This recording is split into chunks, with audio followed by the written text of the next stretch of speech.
Hello all, welcome to LTX classes. ఇప్పుడు మన LTX classes వాళ్ళు దివాళీ సెలబ్రేషన్స్లోని యూపీఎస్సీ ఇన్ఫైనిటీ విశాఖపట్నంలోని ఆఫ్లైన్ కోర్స్ అనేది ఉందన్నమాట. సో ఈ యొక్క పర్టికులర్ ఆఫ్లైన్ కోర్స్ మీద మీకు ఫ్లాట్ 10,000 రూపీస్ ఆఫ్ అనేది ప్రొవైడ్ చేస్తున్నారు. అండ్ అలానే ఈఎంఐ ఆప్షన్ అనేది కూడా ప్రొవైడ్ చేస్తున్నారు అనమాట. అయితే మీకు ఫీ వచ్చేసరికి usually 1 lakh rupees worth course, కానీ దివాళీ సెలబ్రేషన్స్లోని మీకు ఫ్లాట్ 10,000 ఆఫ్ తోటి 90,000కి ప్రొవైడ్ చేయడం అనేది జరుగుతుంది. అండ్ ఈ 90,000 కూడా మీరు మంత్లీ 10,000 రూపీస్ పే చేసుకుంటూ కూడా క్లియర్ చేయొచ్చు. కాకపోతే ఈ ఆఫర్ అనేది ఈ రోజుతో లాస్ట్ అనమాట. సో ఈ రోజు ఎవరైతే జాయిన్ అవ్వాలనుకుంటున్నారో త్వరగా ఈరోజు జాయిన్ అయ్యే ప్రయత్నం అనేది చేయండి. అండ్ మీ యూపీఎస్సీ డ్రీమ్ ఏదైతే ఉందో దాన్ని ఫుల్ఫిల్ చేయడానికి ఒక స్టెప్ అహెడ్ అనేది తీసుకోండి. ఈ కోర్స్ వచ్చేసరికి మీకు లైఫ్ టైం వ్యాలిడిటీ తోటి వస్తుంది. Do remember that. అంటే అర్థం ఏంటి, మీరు యూపీఎస్సీ సిలబస్ ఎగ్జామ్ క్లియర్ చేసేంత వరకు కూడా ఎల్టీఎక్స్ క్లాసెస్ తాలూకా ఫ్యాకల్టీ తాలూకా సపోర్ట్ అనేది ఆల్వేస్ మీకు ఉంటుందన్నమాట. అలానే ఎవరైతే వైజాగ్ నియర్ బై లేరో ఆన్లైన్ కోర్సులో జాయిన్ అవ్వాలి అనుకున్నా దివాళీ సెలబ్రేషన్స్ లోని మీకు యూపీఎస్సీ ఇన్ఫైనిటీ ఆన్లైన్ కోర్స్ మీద కూడా ఫ్లాట్ 10,000 రూపీస్ ఆఫ్ అనేది ప్రొవైడ్ చేస్తున్నారు. 60,000 రూపీస్ వర్త్ కోర్స్ అనేది మీకు ఇప్పుడు ప్రెసెంట్ 10,000 ఆఫ్ లోని 50,000 రూపీస్ కే ప్రొవైడ్ చేస్తున్నారు.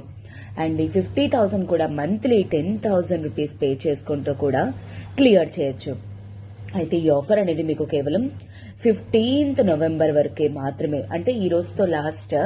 Do remember that. మీకు ఇంకా రేపటి నుండి ఈ ఆఫర్ అనేది ఉండబోదు.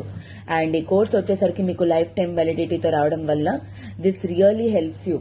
మీకు ఎగ్జామ్ క్లియర్ చేసేంత వరకు కూడా మా ఫ్యాకల్టీస్ తాలూకా సపోర్ట్ అనేది మీకు ఉంటుంది కాబట్టి you can really get in to. Okay. And దీనికి రిలేటెడ్ మీకు ఏమైనా ఎంక్వైరీస్ కానీ ఉన్నట్లయితే యూ కెన్ కాల్ 7893899553. ఈ నెంబర్ కాల్ చేసి మీ డౌట్స్ అనేవి క్లియర్ చేసుకుని త్వరగా జాయిన్ అయ్యే ప్రయత్నం అనేది చేయండి. ఓకేనా? So yes, welcome to themes in the world history session. So ఈ యొక్క పర్టికులర్ సెషన్ లోని మనం డైలీ ఏంటంటే ఈ themes in the world history NCERT అనేది లైన్ బై లైన్ చూస్తున్నాం కదా. సో ఏ విధంగా ఇప్పటి వరకు కూడాను ఎర్లీ మెసపటోమియన్ సివిలైజేషన్ నుండి ఎర్లీ 19th సెంచరీ వరకు కూడా మనం ఎంటర్ అవ్వడం అనేది జరిగింది. సో ప్రెసెంట్ ఆల్రెడీ మనం వెస్ట్రన్ సివిలైజేషన్స్ అనేవి కవర్ చేయడం జరిగింది. ఇప్పుడు ఈ యొక్క పర్టికులర్ చాప్టర్ లోని ఈస్టర్న్ సివిలైజేషన్స్ అనేవి కవర్ చేస్తున్నాం. లైక్ ఫర్ ఎగ్జాంపుల్ చైనా కానీ, మంగోలియా కానీ, or otherwise Japan. Already Japan లోని ఏదైతే మీజీ రిఫార్మ్ ఏదైతే ఉందో, మీజీ రిఫార్మ్స్ లోని మీజీ రిస్టోరేషన్ వచ్చిన తర్వాత జపాన్ ఏ విధంగా అగ్రికల్చర్ బేస్డ్ ఎకానమీ నుండి ఇండస్ట్రియల్ బేస్డ్ ఎకానమీ నేషన్ కింద చేంజ్ అయింది. అండ్ తర్వాత గ్లోబల్ లెవెల్లోనే ఎంత పవర్ఫుల్ గా మారింది. అండ్ అది కూడా ఎటువంటి క్రిటిసిజమ్స్ ఫేస్ చేయకుండా వచ్చిందా. ఈవెన్ దాట్ హ్యాస్ దాట్, అంటే ఈవెన్ ఆ కంట్రీ కూడా ఆ ఇన్నర్ సివిల్ వార్స్ ఏవైతే ఉన్నాయో అది కూడా విట్నెస్ చేయడం జరిగింది. కాకపోతే ప్రజలు అంటే ఎంపరర్ వచ్చేసరికి తన చేతుల్లో మిలిటరీని కానీ బ్యూరోక్రసీని కంట్రోల్లో పెట్టుకున్న తర్వాత ప్రజల్ని హైయెస్ట్ అంటే ఎడ్యుకేషన్ కానీ, హెల్త్ కేర్ ఫెసిలిటీస్ కానీ, ఇలాంటి నెసెసరీ ఐటమ్స్ ఏవైతే ఉన్నాయో వాటన్నిటిని ప్రొవైడ్ చేస్తూ ప్రజలందరినీ కూడాను వాళ్ళ వైపు మార్చుకొని పేట్రియోటిజం, నేషనలిజం ఇలాంటివన్నీ యూజ్ చేసుకొని ఆ కంట్రీ ఒక పవర్ఫుల్ నేషన్ కింద ఎమర్జ్ అవ్వడం జరిగింది. ఓకేనా? సో వాళ్ళ లిటరీ సోర్సెస్ అనేవి ఎలాగా అంటే చైనా నుండి స్క్రిప్ట్ అనేది తీసుకున్న వాళ్ళు తర్వాత ఎలా మార్చుకున్నారు ఏంటి అనేవి ఆల్రెడీ వీ హ్యావ్ సీన్. హిరాంగాన అండ్ ఆల్, అంటే స్త్రీలింగం, పుంలింగ అవి కూడా చూసాం కదా నిన్న. సో తర్వాత we shall be going to see that continuation. అయితే ప్రెసెంట్ వచ్చేసరికి ఈ పర్టికులర్ చాప్టర్ లో మనం ఏంటి అంటే సో డైలీ లైఫ్ అనేది చూస్తామన్నమాట. ఎక్కడ? Especially in the region of Japan region లోనమాట. జపాన్ చాలా వరకు కూడాను తన సొసైటీ, ఎందుకంటే ఈ 18th 19th సెంచరీస్ కి ఆ టైం పీరియడ్ లో ఈచ్ యూరోపియన్ కంట్రీలోని 1-2 కంట సిటీ లైఫ్, అర్బన్ లైఫ్స్ అనేవి ఉండేవి కాదు. కానీ ఇదే ఒక టైం పర్టికులర్ పీరియడ్ లోని క్యోతో కానీ, టోక్యో కానీ, ఈదో అన్నమాట, అండ్ హోకోషిమా కానీ ఇవన్నీ కూడా అప్పటికే అర్బనైజ్డ్ సివిల్ లైఫ్ అనేది స్టార్ట్ చేశారు జపాన్ లోని. అంటే అప్పటికే వీళ్ళకి అడ్వాన్స్మెంట్ అనేది as for as city life concern ఉంది అనేది మనకు అర్థమవుతుంది. ఓకే. సో వాళ్ళ ట్రాన్స్ఫర్మేషన్ మోడర్న్ సొసైటీకి, సో వాళ్ళ అంటే ఆ చేంజెస్ అనేవి ఈవెన్ వాళ్ళ తాలూకా ఎవ్రీడే లైఫ్ లో కూడా మనం విట్నెస్ చేస్తామన్నమాట. సో బేసికల్లీ జపాన్ కూడా మిగతా ఎనీ అదర్ సొసైటీ లాగే this is also patriarchal household system అనమాట. సో దీనివల్ల ఏంటి అంటే వాళ్ళ కొడుకులు అలాగా జనరేషన్స్ అనేవాళ్ళు కలిపే ఉండేవాళ్ళు అనమాట. And the control of the head of the house. Obviously head of the house ఎవరు ఉంటారు? మేల్, ఫాదర్, తాతయ్య, ముత్తాత ఎట్సెట్రా అలా అనమాట. But as more people became affluent, new ideas of the family spread. తర్వాత ఏంటి అంటే కొత్త అంటే చేంజ్, లైఫ్ స్ట్రక్చర్ కానీ లైఫ్ స్టైల్ కానీ ఎప్పుడైతే చేంజ్ అయిందో, ఈవెన్ ఫ్యామిలీ సిస్టమ్ కానీ ఎట్సెట్రా వీటిల్లో కూడా కొన్ని చేంజెస్ అనేవి రావడం జరిగిందనమాట. అయితే కొత్త ఇల్లు వచ్చేసరికి హోము అంటారనమాట. Japanese say use the English word home అంటారు. మనం ఇల్లు ఎట్లా అంటామో వాళ్ళు హోము అంటారు. సో న్యూక్లియర్ ఫ్యామిలీ కింద ఎమర్జ్ అవడం స్టార్ట్ అయిందనమాట. ఇంకా న్యూక్లియర్ ఫ్యామిలీ అంటే అర్థం ఏంటి? తల్లి, తండ్రి, పిల్లలు, అంతే, ఇంకెవరు ఉండరనమాట ఇంకా generations. Where husband and wife lived as bread winners, అంటే ఇద్దరు కూడా వర్క్ జాబ్ చేసుకుంటూ ఉంటారు అండ్ అలానే హోమ్ మేకర్స్ లాగా కూడా ఉంటారు. So this new concept of domesticity in turn generated demands for new types of domestic goods, new types of family entertainments and new forms of housing. So actually ఈ changes వల్ల ఏంటి అంటే ఇంట్లో ఒకరు అనే వాళ్ళు ఉంటున్నారు. సో సెపరేట్ గా వండడానికి కావాలి అంటే ఇంతకు ముందు అందరూ కలిపి వండుకునే వాళ్ళు, కలిపి అందరూ కూడాను ఎంటర్టైన్మెంట్ అనేది ఉండేది. ఇప్పుడు అంతా కూడా చిన్న ఫ్యామిలీస్ అయిపోవడం వల్ల వాళ్ళకి ఏంటి అంటే ఎక్కువ హౌసెస్ కావాల్సి వచ్చింది. ఇంతకు ముందు 10 మంది కలిపి ఒకే ఇంట్లో ఉండేవాళ్ళు, ఇప్పుడు ఆ 10 మంది కూడా 3 ఫ్యామిలీలు అయిపోయానుకోండి, 3 కొత్త ఇల్లులు కావాలి కదా ఆబ్వియస్లీ. అండ్ అలాగే సింగిల్ గా ఉంటున్నారు, వీళ్ళకి ఎటువంటి ఎంటర్టైన్మెంట్స్ అనేవి ఉండవు. వీకెండ్స్ అయ్యేసరికి ఇంకా ఏదో ఒక న్యూ కైండ్ ఆఫ్ ఎంటర్టైన్మెంట్ గట్టా అవన్నీ కూడా కావాల్సి వస్తుంది అనమాట. So in that time period 1920s లోని కన్స్ట్రక్షన్ కంపెనీస్ అనేవి cheap housing available for a down payment of 200 yen and a monthly installment of 12 yen for 10 years. So అప్పుడు ఏం చేశారు, ఇంకా ఆ టైంలోనే ఈ హౌసెస్ కోసం వీటి కోసం డిమాండ్ ఎప్పుడైతే పెరిగిందో అప్పుడే కన్స్ట్రక్షన్ కంపెనీస్ వాళ్ళు ఏంటి అంటే కొత్త ఆఫర్స్ అనేవి తీసుకొని వచ్చేవారు. Like for example EMI kind of options అనమాట. తక్కువకే కొత్త ఇల్లులు అనేవి ప్రొవైడ్ చేయడం, లేదా లాంగ్ టర్మ్ లోని ఇన్వెస్ట్మెంట్స్ అనేవి రిటర్న్ చేయడం కానీ ఎట్సెట్రా. సో ఆ టైంలోనే ఏంటి అంటే when the salary of a bank employ person with higher education was 40 yen per month. So 40 yens అనేవి ఆ టైం పర్టికులర్ లో బ్యాంక్ ఎంప్లాయీ హైయెస్ట్ ఎవరైతే చదువుకున్నారో వాళ్ళకి వచ్చేవి. అండ్ ఇదిగోండి ఇక్కడ చూపిస్తున్నా చూడండి, the novelty of electric goods, a rice cooker and American grill, a toaster.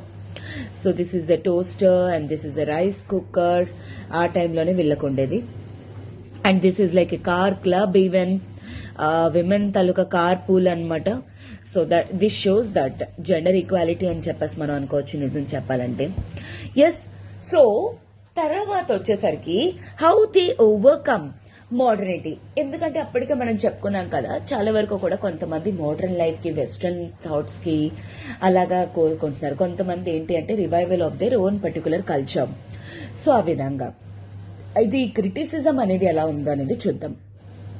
So చాలా వరకు కూడాను జపాన్ తాలూకా నేషనలిస్టిక్ ఫీలింగ్స్ అనేవి 1930s లో కానీ 1940s లో కానీ ఇన్ఫాక్ట్ చాలా ఎక్కువగా ఉండడం వల్ల, హై రైజ్ లో ఉండడం వల్ల ఏంటి అంటే వాళ్ళు ఇన్ఫాక్ట్ వార్స్ అనేవి లాంచ్ చేశారనమాట.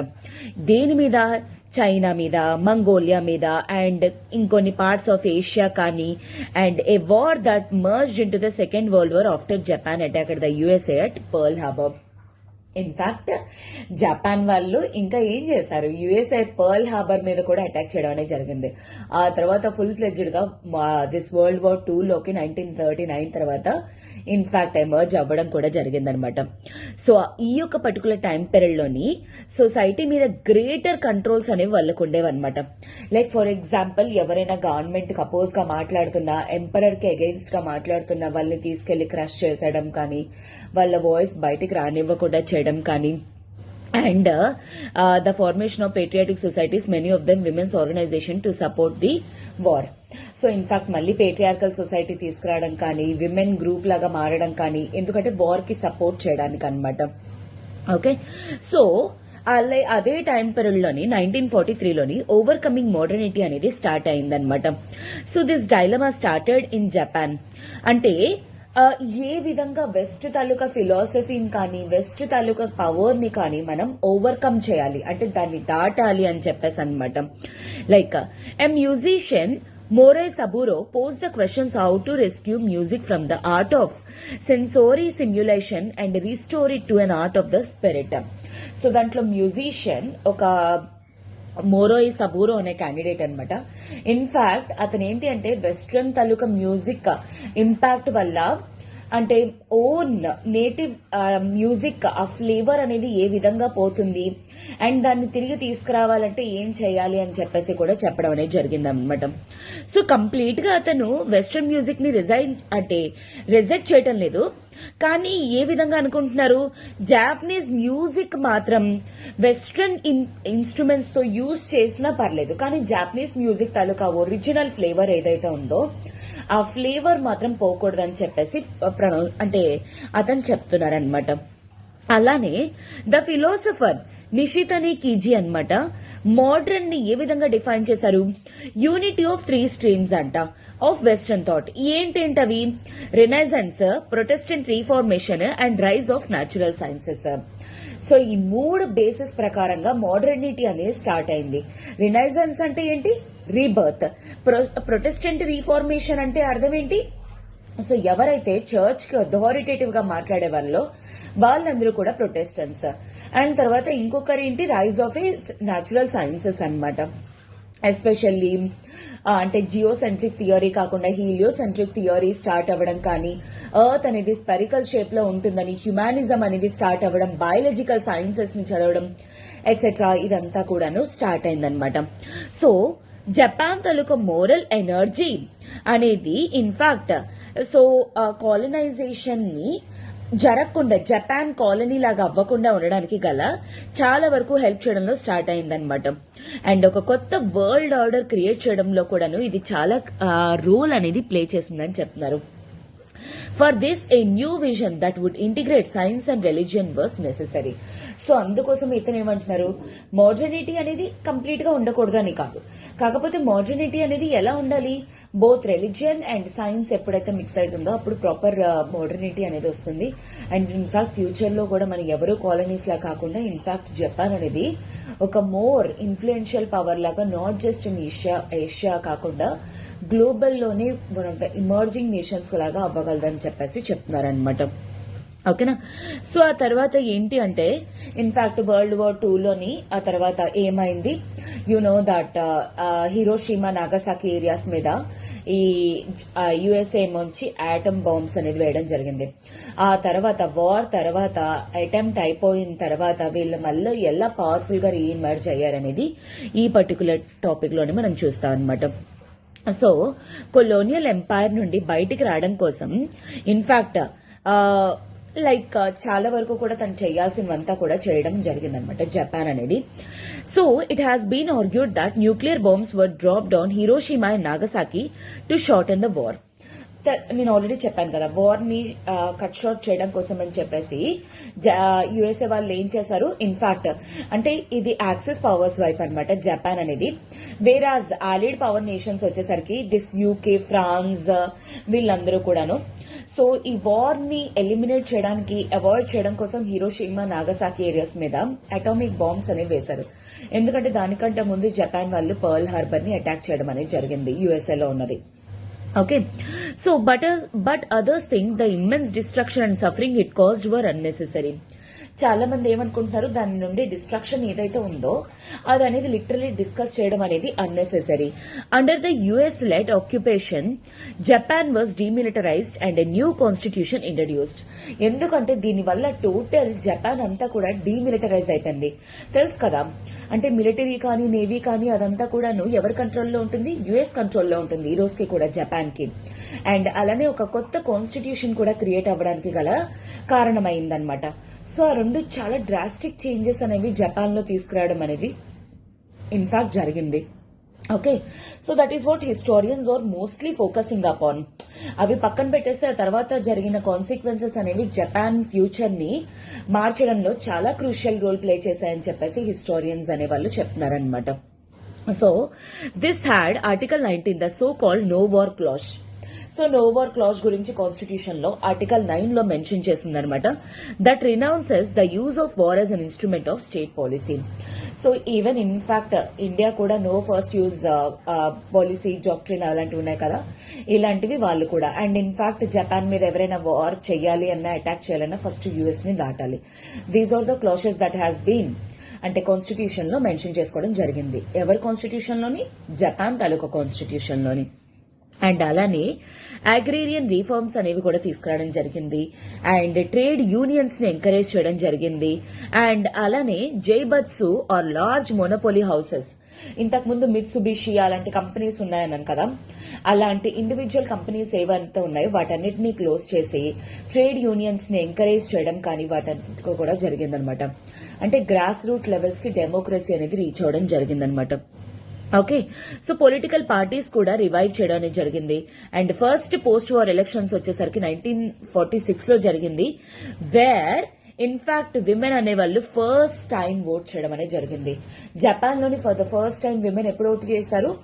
After the second world war constitution form అయిన తర్వాత, వార్ జరిగిపోయిన తర్వాత, ఎలక్షన్స్ 1946 లో జరిగిన తర్వాత ఫస్ట్ టైం ఈవెన్ విమెన్ కూడా ఓట్ చేయడం అనేది జరిగిందనమాట. అండ్ ఆ తర్వాత కంప్లీట్ వాళ్ళ ఫోకస్ అనేది జాపనీస్ ఎకానమీ మీద పెట్టడం జరిగిందనమాట. ఓకే, సో ఇన్ఫాక్ట్ అందుకే దాన్ని పోస్ట్ వార్ మెరాకల్ అని కూడా అంటారు. అంటే ఏ విధంగా వాళ్ళు చేంజ్ అప్ అనేది తీసుకొచ్చారు వాళ్ళ ఎకానమీలోని. It was more than that, it was firmly rooted in its long history. So నిజం చెప్పాలంటే అవి ఓవర్ ద నైట్ చేంజెస్ అనుకోక్కర్లేదు, ఎందుకంటే వాళ్ళ తాలూకా లాంగ్ హిస్టరీలోనే జాపనీస్ కున్న especially long history it shows that వాళ్ళ ఎకానమీ అనేది ఎంత పవర్ఫుల్, ఎన్ని చేంజెస్ అనేవి తీసుకురాగలరు ఎట్సెట్రా అనమాట. అయితే constitution now democratised only now, but the Japanese had a historic tradition of popular struggles and intellectual engagement with how to broaden political participation. Constitution మాత్రమే modern అయింది తప్ప వాళ్ళ తాలూకా థాట్స్ కానీ ఎట్సెట్రా ఇవంతా కూడా స్టిల్ ఆ ఇంటెలెక్చువల్ బేస్డ్ ఏ విధంగా ఇంకా చేంజెస్ తీసుకురావాలి, ఇంకా బెటర్మెంట్ రావాలి అనేవి ఆలోచిస్తూనే ఇంకా ఉన్నారనమాట. Okay, and US support as well as the demand created by the Korean and Vietnamese wars also helped the Japanese economy. In fact, US support చేయడం వల్ల, కొరియన్ వార్స్ వల్ల అండ్ అలానే వియత్నామీస్ వార్స్ వల్ల, ఎస్పెషల్లీ చైనాకి ఇంకా రష్యాకి ఇంకా western nations కు అనమాట ఈ కొరియన్ వార్స్ అవి కానీ ఆర్ వియత్నామీస్ వార్స్ వల్ల, ఈ వార్స్ వల్ల యాక్చువల్లీ జాపనీస్ ఎకానమీ అనేది స్ట్రెంథెన్ చేసుకోవడానికి చాలా హెల్ప్ అనేది చేసింది అండ్ ఇంపాక్ట్ అనేది క్రియేట్ చేయడం అనేది జరిగిందనమాట. ఇన్ఫాక్ట్ 1964లో ఒలింపిక్స్ అనేవి టోక్యోలో జరగడం వల్ల that it shows that symbolic age అనమాట. ఎందుకంటే high speed shinkansen or bullet trains అనేవి వీళ్ళకి 1964లోనే స్టార్ట్ అయింది. See that. Oh my God, మనకి ఇంకా బుల్లెట్ ట్రైన్స్ కాదు కదా, వందే భారత్ ఎక్స్ప్రెసెస్ లోనే ఇంకా టూ మచ్ అయిపోతుంది. అలాంటివి బుల్లెట్ ట్రైన్స్ అనేవి, హై స్పీడ్ ట్రైన్స్ అనేవి 1964లోనే డెవలప్ చేసుకున్నారు జపాన్ వాళ్ళు. అండ్ ఇంకొకటి ఏంటి, దే హ్యావ్ ఇన్ఫాక్ట్ 1964లోనే ఒలింపిక్స్ గేమ్స్ అనేవి కూడా వాళ్ళు హోల్డ్ చేశారు. అప్పటికి ఇంకా మన కంట్రీ ఇంకా స్ట్రగ్లింగ్ లోనే ఉంది ఇంకా నిజం చెప్పాలంటే. So, which ran at 200 miles per hour, now it is 300 miles per hour, have come to represent the ability of the Japanese to use advanced technology to produce better and cheaper goods. So Japan కానీ China కానీ actually పెట్టిన పేర్లు cheap are better goods కి నిజం చెప్పాలి అంటే. And in fact Japanese high technology use చేయడంలోని వాళ్ళు ఇప్పుడు కాదు 1960s లోనే, ఇన్ఫాక్ట్ చెప్పాలంటే 18th 19th centuries లోనే నిజం చెప్పాలంటే దే ఆర్ తోప్స్. ఓకే, సో ద 1960s వచ్చేసరికి సివిల్ సొసైటీ మూవ్మెంట్స్ అనేవి కూడా స్టార్ట్ అయ్యాయి అనమాట. As industrialization had been pushed with utter disregard to its effect on health and environment. So అదే పర్టికులర్ టైం పీరియడ్ లో ఇన్ఫాక్ట్ ఎన్వైరన్మెంటలిస్ట్ మూవ్మెంట్స్ అనేవి కూడా స్టార్ట్ అయ్యాయి. ఎందుకంటే ఇండస్ట్రియలైజేషన్ ద్వారా చాలా ర్యాపిడ్ గా ఇండస్ట్రియలైజేషన్ జరుగుతున్న కారణంగా ఇన్ఫాక్ట్ ఏంటి అంటే ఏం జరుగుతుందంటే చాలా వరకు కూడా పొల్యూషన్ అనేది క్రియేట్ అవుతుంది. ఆ పొల్యూషన్ వల్ల ఏం జరుగుతుందంటే వీళ్ళ హెల్త్ మీద ఇంపాక్ట్ అనేది పడుతుంది. సో దాన్ని రివర్స్ చేయడం కోసం అని చెప్పేసి దానికోసం అని చెప్పేసి చాలా వరకు కూడా ప్రొటెస్ట్ అనేవి కూడా జరుగుతూ ఉన్నాయన్నమాట.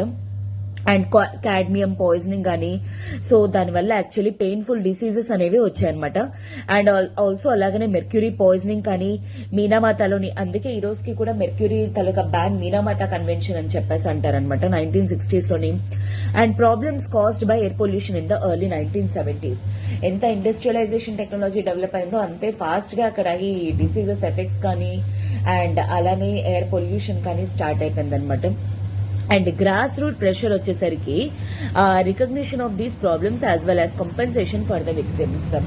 సో చాలా వరకు కూడా ఇంకా ప్రజలందరూ కూడా ఈ విక్టిమ్స్ ఎవరైతే ఉన్నారో వాళ్ళకి కంపెన్సేషన్స్ అనేవి ఇవ్వాలి. అండ్ ఈ ప్రాబ్లమ్స్ ని గవర్నమెంట్ రికగ్నైజ్ చేయాలి, యాజ్ సూన్ యాజ్ వాటికి అడ్రస్ అనేది చేయాలి ఎట్సెట్రా. ఇలాంటి డిమాండ్స్ అనేవి స్టార్ట్ అయ్యాయి అనమాట. అండ్ గవర్నమెంట్ వీటి కోసం అని చెప్పేసి న్యూ లీగల్ రెగ్యులేషన్స్ అవి తీసుకొని రావడం జరిగింది. సో 1980s కి వచ్చేసరికి ఏంటి అంటే ఎన్వైరన్మెంటల్ మీద ఇష్యూస్ మీద చాలా వరకు కూడాను ఇంట్రెస్ట్ అనేది రెడ్యూస్ అయిపోయింది అనమాట. ఎందుకంటే అప్పటికే చాలా వరకు కూడా ఎన్వైరన్మెంటల్ కంట్రోల్స్ మీద జపాన్ చాలా స్ట్రిక్ట్ మెషర్స్ అనేవి తీసుకొని రావడం జరిగింది. ఓకేనా. అండ్ తర్వాత ఇన్ఫాక్ట్ ఆ తర్వాత వీళ్ళు ఇంకా కంప్లీట్ మిలిటరీ మీద అండ్ తర్వాత పొలిటికల్ టెక్నాలజికల్ కెపాసిటీస్ మీద కంప్లీట్ వాళ్ళ స్ట్రెంగ్త్ అనేది ఫోకస్ అనేది చూపించుకొని ఇన్ఫాక్ట్ వీళ్ళు ఏంటి అంటే ఈ విధంగా డెవలప్ అవ్వడం అండ్ ఈ రోజు one of the most powerful nation of world కింద జపాన్ అనేది ఇమర్జ్ అవడం అనేది స్టార్ట్ అయింది. So this is what starting shoguns నుండి ఆ తర్వాత మీజీ అండ్ తర్వాత పోస్ట్ వరల్డ్ వార్ తర్వాత ఏ విధంగా వాళ్ళు ఎమర్జ్ అయ్యారు ఎట్సెట్రా ఇదంతా కూడా. And here also so Japan technologically ఎంత అడ్వాన్స్ అయిందో అని షోకేస్ చేయడానికి కూడాను టోక్యో అనేది బిఫోర్ వరల్డ్ వార్ అనమాట, సెకండ్ వరల్డ్ వార్ కి ముందు. And this is after world war 2 ఏ విధంగా ట్రాన్స్ఫర్మేషన్ అనేది జరిగిందో చూడండి, ఎంత ఫాస్ట్ గా డెవలప్మెంట్ అనేది జరిగింది. ఓకేనా. So this is what they have showed అనమాట. Now we shall be going to see ఇదే విధంగా చైనా అనేది ఏ విధంగా డెవలప్ అయ్యింది అండ్ చైనా తాలూకా చేంజెస్ అనేవి ఏంటి పోస్ట్ వరల్డ్ వార్ నుండి ఈ రోజు వరకు కూడా అనేది we shall be going to. Yes, modern history of China అనేది అరౌండ్ ఏ క్వశ్చన్ మీద టర్న్ అయితే ఉండేది, sovereignty and the humiliation of foreign occupation and bring about equality and development. ఎందుకంటే యాజ్ ఇండియా లాగానే చైనా కూడా ఇన్ఫాక్ట్ చాలా వరకు కూడా కొలోనియలిజం వల్ల ఆపరేషన్ కానీ ఇన్ఈక్వాలిటీస్ కానీ డిస్క్రిమినేషన్ కానీ డామినేషన్ కానీ ఇలాంటివన్నీ కూడా విట్నెస్ చేసింది.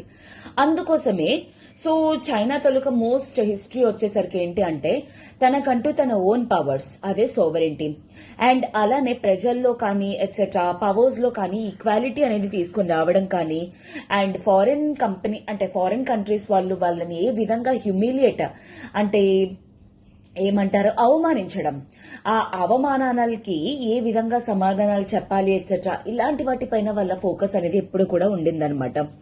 అండ్ దాంట్లో ఎర్లీ రిఫార్మర్స్ వచ్చేసరికి సో చైనా అంటే ఈ పర్టికులర్ మ్యాటర్ లోని 3 డిబేట్స్ అనేవి టోటల్ ఉన్నాయన్నమాట, 3 గ్రూప్స్ అనమాట.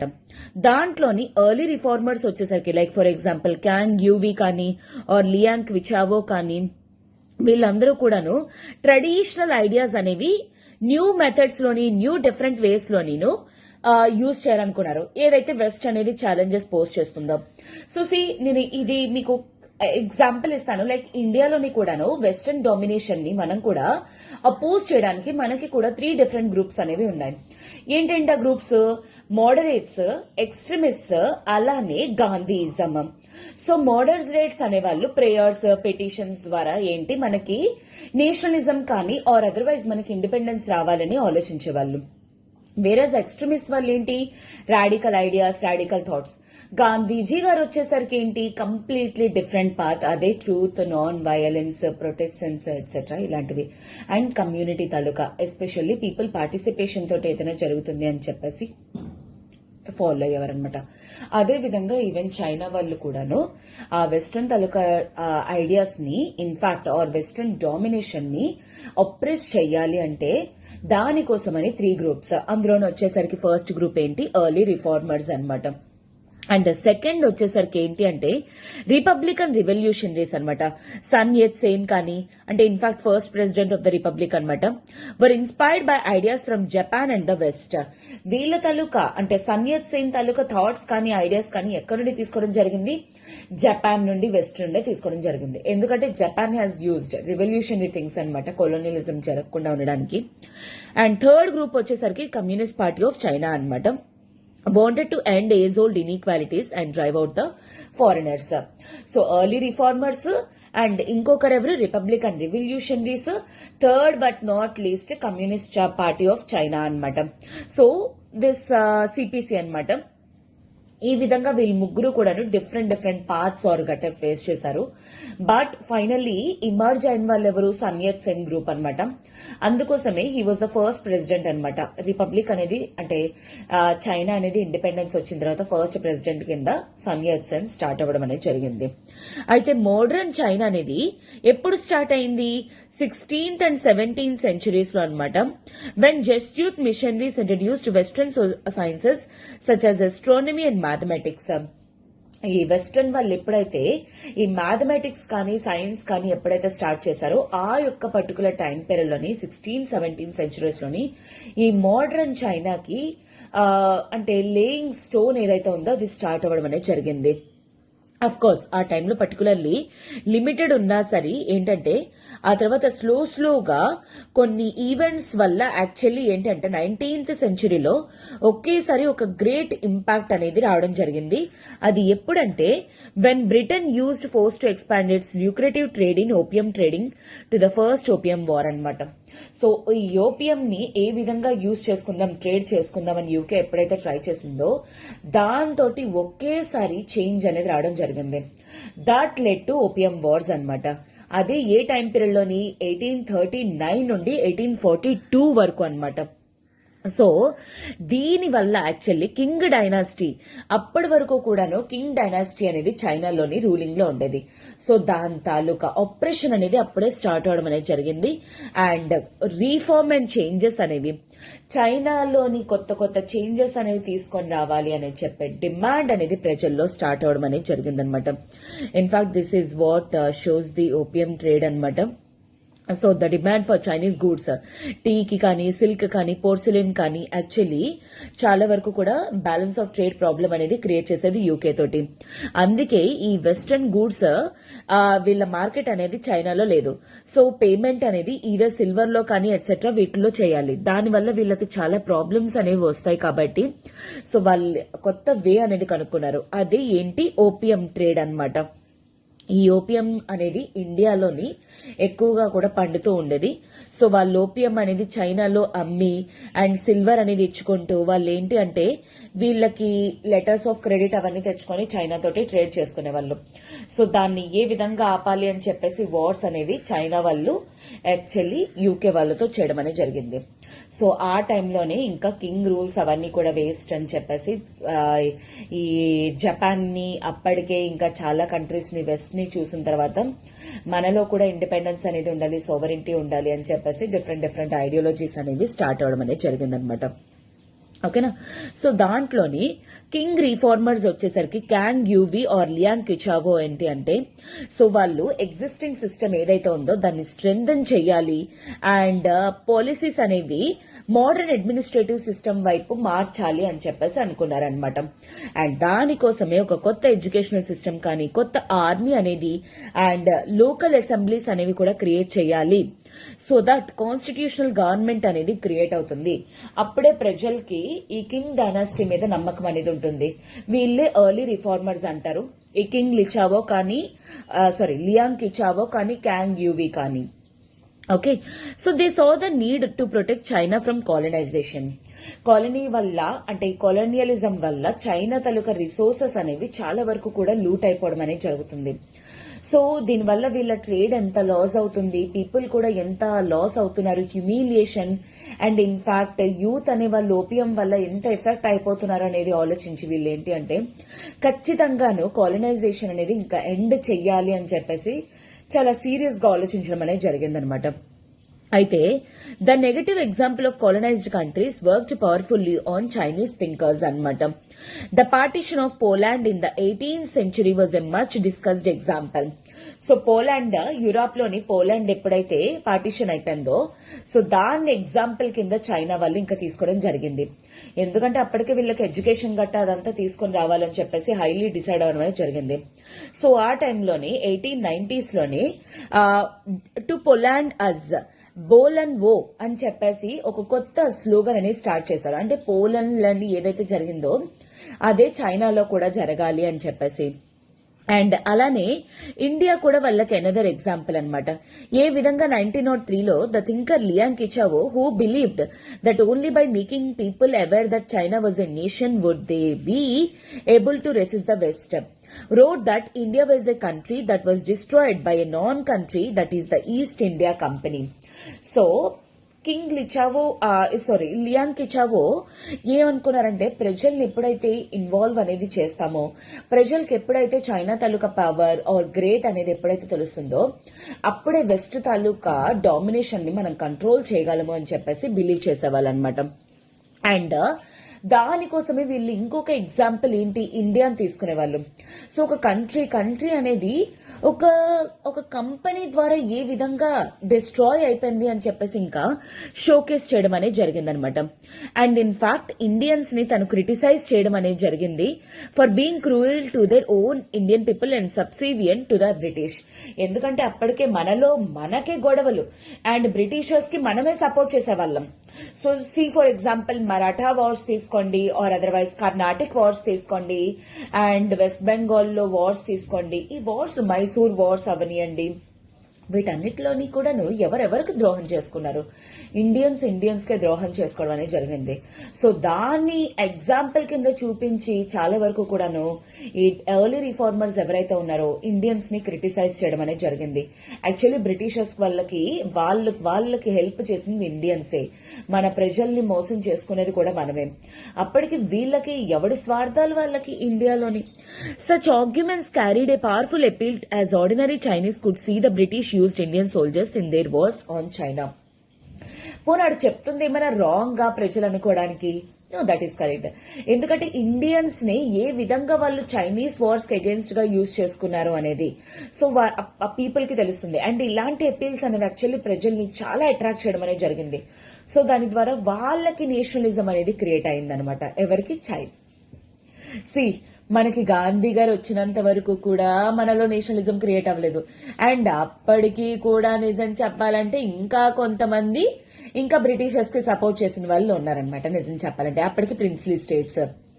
కానీ చైనా కానీ జపాన్ కానీ very soon they have realized colonialism వల్ల వాళ్ళ నేషన్స్ అనేవి ఎంత లూట్ అయిపోతున్నాయన్న విషయం అనేది వాళ్ళకి చాలా క్లియర్ గా అర్థమవడం అనేది జరిగింది. Above all many felt that traditional ways of thinking had to be changed. So అందుకోసమే ఈ ట్రెడిషనల్ వేస్ ఆఫ్ థింకింగ్ ఏదైతే ఉందో దాన్ని చేంజ్ చేయాలి అని చెప్పేసి అనుకున్నారు. దాంట్లో వచ్చిన కొత్త థియరీనే కన్ఫ్యూషియనిజం అన్నమాట. సో కాన్ఫ్యూషియస్ థియరీని బేస్ చేసుకొని యాక్చువల్లీ ఈ థియరీ అనేది, ఈ ఐడియాలజీ అనేది స్టార్ట్ అయిందనమాట. అండ్ దీన్ని వాళ్ళు ఏంటి అంటే ప్రాక్టికల్ విజ్డమ్ అనేది ఉండాలి. అంటే ప్రాక్టికల్ నాలెడ్జ్ కానీ, ప్రాపర్ సోషల్ రిలేషన్షిప్స్ కానీ, గుడ్ కాండక్ట్ కానీ ప్రజలకు ఎప్పుడైతే ఉంటుందో అదే ఐడియాలజీ కన్ఫ్యూషనిజం అన్నమాట. సో చాలా వరకు కూడాను చైనీస్ వాళ్ళ తాలూకా లైఫ్ ఇంపాక్ట్ అవ్వడంలోని ఈ కన్ఫ్యూషనిజం థియరీ ఏదైతే ఉందో అది చాలా రోల్ అనేది ప్లే చేసింది అనమాట. సోషల్ స్టాండర్డ్స్ ఉండడంలో కానీ అండ్ పొలిటికల్ థియరీస్ అనేవి ఫార్మ్ అవ్వడంలో కానీ, ఇన్స్టిట్యూషన్స్ అనేవి ఫార్మ్ అవ్వడంలో కానీ చాలా హ్యూజ్ రోల్ అనేది ప్లే అవ్వడం అనేది జరిగింది. It was now seen as a major barrier to new ideas and new institutions. కానీ ప్రెసెంట్ టైమ్స్ లోని ఇది ఒక కారణం అయిపోయింది, కొత్త ఇన్స్టిట్యూషన్స్ అవి రానివ్వకుండా చేసేస్తుంది అనమాట ఈ థియరీ అనేది. సో పీపుల్ ని కొత్త కొత్త సబ్జెక్ట్స్ లోని ట్రైన్ చేయడం కోసం అని చెప్పేసి అంటే జపాన్ వాళ్ళు ఏ విధంగా అయితే వెస్ట్ కి పంపించేవారో అదే విధంగా చైనా వాళ్ళు జపాన్ కి వెస్ట్ కి పంపించడం అనేది జరిగిందనమాట. అండ్ కొత్త కొత్త ఐడియాస్ ని తీసుకొని రమ్మని చెప్పేసి వాళ్ళ స్టూడెంట్స్ ని కూడా పంపించేవారు అనమాట. అండ్ దాంట్లో చాలా స్టూడెంట్స్ వచ్చేసరికి 1890s లోని జపాన్ కి వెళ్లడం అనేది జరిగింది. అండ్ వాళ్ళు కొత్త ఐడియాస్ ని తీసుకొని రావడం కాకుండా లీడింగ్ రిపబ్లికన్స్ ని కూడా తీసుకొని రావడం అనేది జరిగిందనమాట. అండ్ అలానే Chinese borrowed even Japanese translations of European words such as justice, rights and revolution because they use the same ideographic script, a reversal of the traditional leadership. So people అనే వాళ్ళు కొత్త కొత్త రిపబ్లికన్ ఐడియాలజీని కూడా తీసుకొని రావడం అనేది జరిగింది. అండ్ ఇన్ఫాక్ట్ వీళ్ళు వెస్ట్ నుండి ఏ కాన్సెప్ట్ అయితే జస్టిస్ కానీ రైట్స్ కానీ సోషల్ ఈక్వాలిటీ ఇలాంటి కాన్సెప్ట్స్ ఏవైతే ఉన్నాయో వాటిని వీళ్ళు కూడా అట్రాక్ట్ అవ్వడం అనేది జరిగింది. వీళ్ళు కూడా చేంజెస్ ని తీసుకుని రావడం అనేది జరిగింది అనమాట. సో 1905 లోని రూసో జాపనీస్ వార్ తర్వాత ఏంటి అంటే the centuries old Chinese examination system that gave candidates entry in to the elite ruling class was abolished. So ఈ కొత్త అంటే అప్పటి వరకు ఉన్న ఎడ్యుకేషన్ సిస్టమ్ ని కూడా వీళ్ళు చేంజ్ చేయడం జరిగింది ఆఫ్టర్ 1905. ఎందుకంటే రూసో జాపనీస్ వార్ అనేది ఎక్కడ జరిగింది? చైనాలో జరిగింది. అటు రష్యాలోని కాదు, ఇటు జపాన్ లోని కాదు, వీళ్ళ ల్యాండ్ వాళ్ళు యూజ్ చేసుకోవడం అనేది జరిగిందనమాట. ఓకే, సో అప్పటి వరకు ఉన్న examination system only upper class వాళ్ళు మాత్రమే చదువుకోవాలి ఎట్సెట్రా ఇలాంటివన్నీ కూడా ఉండేది. సో దాన్ని ఇంకా అబాలిష్ చేసి అందరికీ ఎడ్యుకేషన్ అనేది వస్తుంది అని చెప్పేసి ఇంకా స్ప్రెడ్ చేయడం అనేది జరిగిందనమాట. And establishing the republic, Manchu empire was overthrown and republic establish in 1911. So అప్పటి వరకు కూడాను మంచు తాలూకా ఎంపైర్ అనేది ఉండేది ఎక్కడ? చైనాలోని. దాన్ని పడేసి 1911 లోని రిపబ్లికన్ సిస్టమ్ అనేది స్టార్ట్ అయిందనమాట. అదే ఎవరి కంట్రోల్లోని? Sun Yat Sen కంట్రోల్లోని. చెప్పాను కదా, he was like Republican ideology అనమాట. సో అతన్ని యునానిమస్ గా the founder of modern China కింద చెప్తాం అనమాట. Sun Yat Sen modern China founder, Republican ideology అనమాట. అండ్ అతను చాలా పూర్ ఫ్యామిలీ నుండి రావడం జరిగింది. మిషనరీ స్కూల్స్ లో చదువుకోవడం వల్ల అతనికి ఆ రైట్స్ ఈక్వాలిటీ కాన్సెప్ట్స్ అనేవి చాలా వాల్యూ అనేది తెలుసు. Where he was introduce to democracy and Christianity. So democracy అంటే ఏంటి ఎట్సెట్రా ఇలాంటివన్నిటికీ కూడాను ఓపెన్ అప్ అవ్వడం అనేది జరిగిందనమాట. అండ్ అలానే మెడిసిన్ అనేది చదువుకోవడం జరిగింది. అండ్ అలానే చైనా తాలూకా ఫేట్ కి అంటే he was like A true Patriot అనమాట. సో ఈ ట్రూ పేట్రియాటిజం వల్ల యాక్చువల్లీ చైనా తాలూకా ఫేట్ కోసం కానీ చైనా ఫ్యూచర్ కోసం కానీ ప్రజల కోసం చాలా వరకు కూడా తను ఆలోచించడం అనేది కూడా జరిగిందనమాట. సో తన తాలూకా ప్రోగ్రామ్, ఎడ్యుకేషన్ ప్రోగ్రామ్ వచ్చేసరికి 3 ప్రిన్సిపల్స్ పైన బేస్ అయి ఉందనమాట. ఒకటి ఏంటి అంటే నేషనలిజం. అంటే అర్థం ఏంటి? మంచుని పడేసి ఫారిన్ డైనాసిటీ లాగా ఏదైతే చూస్తున్నారో దాన్ని, ఇంకా తర్వాత డెమోక్రసీ అనేది ఎస్టాబ్లిష్ చేయడం కోసం అని చెప్పేసి, అండ్ సోషలిజం అనమాట. Capital and equalising land holes ఏవైతే ఉన్నాయో వాటిల్ని ఎలిమినేట్ చేయడం కోసం అని చెప్పేసి ఈ 3 ప్రిన్సిపల్స్ అనేవి ఫామ్ చేశారనమాట సన్ యత్ సేన్. ఏంటి? నేషనలిజం. ప్రజల్లోని ఫస్ట్ ఆఫ్ ఆల్ ఈ ఫారిన్ డామినేషన్ లో మనం ఉన్నామనే మైండ్ సెట్ అనేది తీసేయాలి. అండ్ రెండోది ఏంటి? డెమోక్రసీ అన్నమాట. ఎందుకు అంటే డెమోక్రటిక్ గవర్నమెంట్ అనేది ఉంటేనే అప్పుడే ఏంటి అంటే ప్రతి ఒక్కరికి కూడా ఈక్వల్ ఒపీనియన్స్ అనేవి ఉంటాయని. ఎకానమీ వచ్చేసరికి కమ్యూనిస్ట్ అన్నమాట ఆర్ సోషలిజం. ఎందుకు అంటే బేసికల్లీ క్యాపిటలిస్టిక్ వల్ల ఇన్ఈక్వాలిటీస్ అనేవి జరుగుతాయి. అందుకే అందరికీ ఈక్వల్ అగ్రికల్చర్ అనేది ఉండాలి అని చెప్పేసి ఫాలో అవ్వడం అనేది జరిగిందనమాట. అండ్ సోషల్ పొలిటికల్ సిచ్యుయేషన్స్ వచ్చేసరికి అన్స్టేబుల్ అయిపోయాయి అనమాట. 1990లోని an angry demonstration was held in Beijing to protest against the decision of the post war peace conference. 1914 నుండి 18 వరకు కూడాను ఫస్ట్ వరల్డ్ వార్ అనేది జరిగింది. ఆ తర్వాత చైనా తోటి పీస్ వార్ అనేది చేసుకోవడం అనేది జరిగిందనమాట. సో దాన్ని చాలా వరకు కూడా క్రిటిసైజం అనేది చేశారనమాట. Especially despite being an ally of the victorious side led by the Britain, China did not get back the territories seized from it. Even though ఇంత హెల్ప్ చేసినా సపోర్ట్ చేసినా తన టెరిటరీస్ ఏవైతే ఉన్నాయో అది యూకే వీళ్ళకి తిరిగి ఇవ్వలేదు. అది ఎలాగా వాళ్ళ తాలూకా డామినేషన్ గురించి తెలిసిందే. ఈవెన్ ఇండియాకి మాత్రం వాళ్ళు చీట్ చేయడం అనేది జరగలేదంటే this happened even with China also అనమాట. సో అందుకే ప్రొటెస్ట్ అనేది మూవ్మెంట్ లాగా అయిపోయింది అనమాట. హోల్ యూత్ జనరేషన్ అంతా కూడా ఒకటైపోయి అప్పుడులో ఉన్న ట్రెడిషన్స్ అండ్ చైనాని సేవ్ చేయాలి అని చెప్పేసి స్టార్ట్ చేశారనమాట. So revolutionaries called for driving out the foreigners who were controlling the countries resources to remove inequalities and reduce poverty. So అప్పుడు స్టార్ట్ అయిన ఐడియాలజీనే ఈ రివల్యూషనరీస్ తాలూకా ఐడియాలజీ అనమాట. సో వాళ్ళేంటి reforms such as use of simple language in writing, abolishing the practice of food binding and the subordination of women, equality in marriage, economic development to end poverty. ఇలాంటి ideologies ని వాళ్ళు start చేయడం అనేది జరిగిందనమాట. Equality కానీ support కానీ etcetera ఈ revolutionaries వాళ్ళు అనమాట. So after the republican revolution in the country entered a period of turmoil. The Gumingdang anamata, National People Party and the CCP emerged as major forces striving to unite the country and bring stability. So ఆ టైంలోనే especially స్టెబిలిటీని తీసుకొని రావడం కోసం గోమింగ్తంగ్ అనమాట NPP taluka candidate and communist party of China వీళ్ళిద్దరూ కలిపి stability తీసుకొని రావడం కోసం ఎస్పెషల్లీ 1920s లోని చాలా వరకు కూడా ఫార్మ్ చేయడం అనేది జరిగిందనమాట. ఓకే, అయితే సన్ యత్ సేన్ తాలూకా ఐడియాలజీ ఏదైతే ఉందో అదే ఐడియాలజీ పొలిటికల్ ఫిలాసఫీ గోమింగ్తంగ్ కూడా ఫాలో అయ్యేవారనమాట. So in fact they identified 4 great deeds అనమాట. అవే ఏంటి? Clothing, food, housing, transportation. ఈ 4 కూడా చాలా ఇంపార్టెంట్ అని చెప్పేసి వాళ్ళు ఫాలో అవుతూ ఉండేవారనమాట.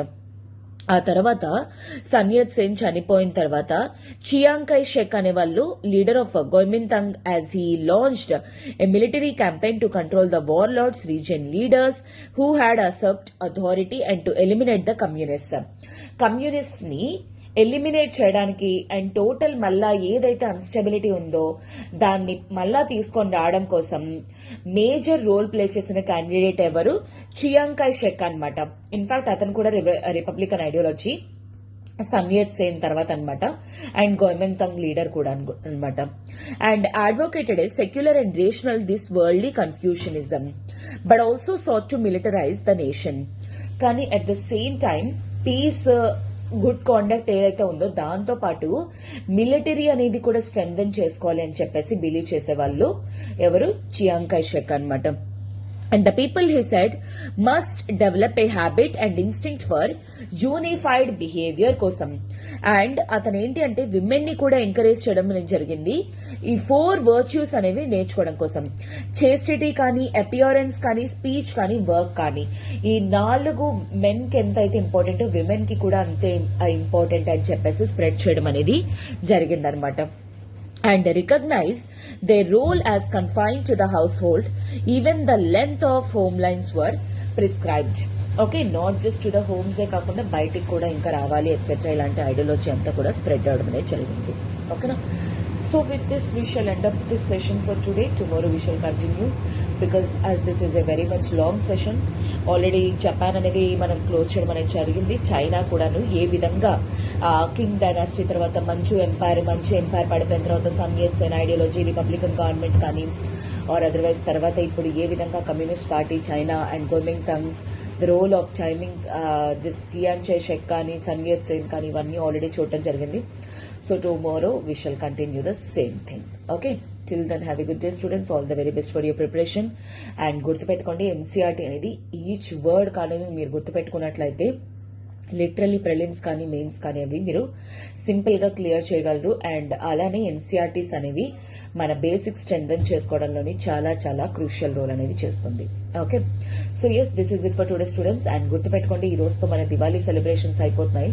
సో ఈ లోపల మీరు ఎవరైనా సరే యూపీఎస్సీ ఇన్ఫైనిటీ కోర్సెస్ లో జాయిన్ అవ్వాలి అనుకుంటే త్వరగా జాయిన్ అయ్యే ప్రయత్నం అనేది చేయండి. అండ్ అలానే ఇప్పుడు ఎలా అయితే ఎన్సీఆర్టీస్ అనేది చూస్తున్నారో ఇదే విధంగా అన్ని ఎన్సీఆర్టీస్ కి కూడా మీరు ఒకవేళ యాక్సెస్ చేయాలి అనుకుంటే మాత్రం డెఫినెట్లీ మీకు ఆ పాసిబిలిటీ అనేది కూడా ఉంది. అండ్ దానికోసం యూ కెన్ కాల్ 7893899553. ఈ నెంబర్కి కాల్ చేయండి. మీ డౌట్స్ అనేవి క్లియర్ చేసుకుని త్వరగా జాయిన్ అయ్యే ప్రయత్నం అనేది చేయండి. ఓకేనా? So yes, have a good day students. All the very best for your preparation. Take care.